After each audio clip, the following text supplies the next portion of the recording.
Ito po si City Tour by Baby Jogger, compact folding, cabin stroller or cabin approved po siya. Okay, good for newborn up to 3 years old. Ayan. And then, lightweight stroller. Okay, nahihiga po siya. Semi. Okay. And yung pagkakahiga po niya is semi-reclined. Okay? Not faded. Yan. Wala pong faded, walang discoloration. Okay? So, ito po yung details po niya 1 by 1. Ito po yung pinaka-peekaboo. Wala po siyang faded, walang discoloration. Ito po yung peekaboo. By the way, canopy pala. Like new. Yan. Okay? So, light new condition po siya. Hindi lang po na-wash. Okay? Ayan. Kaya, kayo na lang po yung mag-wash. So, ito po yung pinaka-extension canopy. Pasok nyo sa paloob pagka hindi nyo po siya gagamitin. Ayan. So, sa pag-fold, pwedeng ganyan. Pwede rin po ganyan. Okay? So, ayan po siya kapag ka nakaupo, kapag ka po naka-semi-recline. Ayan. Okay? Medyo flaylat naman na siya. Ayan o. Okay. Hindi lang siya yung higa-higa. Pero kunti na lang higa na siya. Ganun na lang. Go. Pero kung mabigat si baby, baka possible na pwede siyang newborn. Kasi lulubog siya eh. Okay? So, harness, 5 harness seat kasi si baby wala po yung putol. Ayan. Okay? So, meron po siyang pad. Ito, sinushoot lang yan dyan ha. Baka kala nyo putol siya. Ayan. Harness, pad. Okay? So, ito po milk stain. Yan. Natatanggal po yan kapag winash po ninyo. Footless niya dito. Gulong po niya. Okay na okay yung gulong po niya. Ayan. May lining pa. Okay, may lining pa, hindi siya pudpod. Easy to maneuver, nag-swivel. Kung gusto niyo pong one way, baba niyo lang po ito. Ay, angat niyo lang po siya. Yan. Ang purpose niya, pag i-heli si baby, hindi siya mag-rotate. Okay? So, next, body frame po niya sa right side. Ayan. Ang ganda pa, ang kinis pa. Ayan. Okay. So, likod, ayan po, body frame. And then, gulong, okay na okay. Stopper, naka-cable na po siya. Kaya, press nyo lang po dito, automatic. Mag-stop na po yung dalawa. Okay? So, sa likod, ayan po yung basket niya. Okay na okay. So, meron siyang pocket dito. Ayan. May pocket dito. Meron siyang pocket din dito. Ayan. Okay? So, ayan. So, next is kung paano po siya iupo.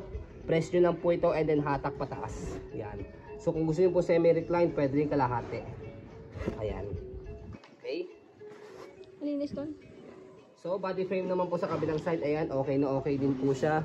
Ayan, pwede po ito sa maselan. Ayan, double check mo. Go. Okay, regarding naman po sa handle niya, ayan. Okay, so ang ganda ng handle po nito. Ayan. Okay, meron na rin po siyang kasamang 2 pieces bag hook. Ayan, color blue din po. Bagay na bagay po sa color po ng stroller natin. Pag-fold.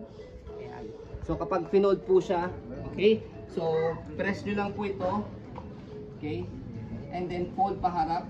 After po nyan, merong hahatakin kayo dito sa pinakapuan. Fold to fold.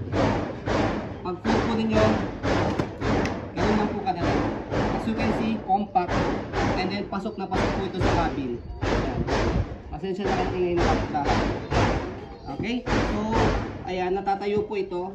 Tayo natin.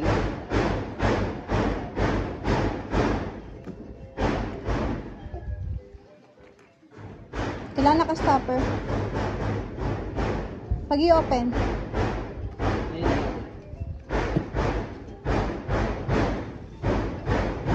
Ayan, naiirita ako sa kapitbahay.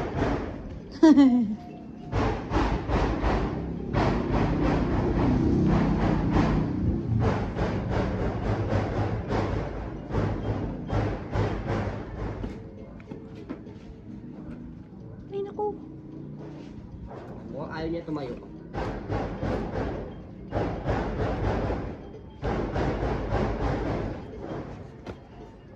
Ayaw niya tumayo kasi nakikisabay sa kapitbahay. Ay, tumayo na rin siya sa wakas. Okay, sa pag-open po sa kanya, yan, press nyo lang po yung lock dito sa gitna. Lock. Yan. And then, Sa gilid may pag-press lock. nyo po siya, bukan nyo lang po siya. Tanggalin nyo lang din yung lock dito sa gilid. Tanggalin nyo yung lock dito sa gilid. Yan, press nyo lang po siya. Yan, tapos press po dito. Yan, less hassle siya. Okay? Lightweight stroller. Okay, so yung cost kasi very tipis po kami mag-video kasi siya policy po namin, no refund, no exchange, what you see is what you get. So yun po, maraming salamat. Have a nice day and God bless po.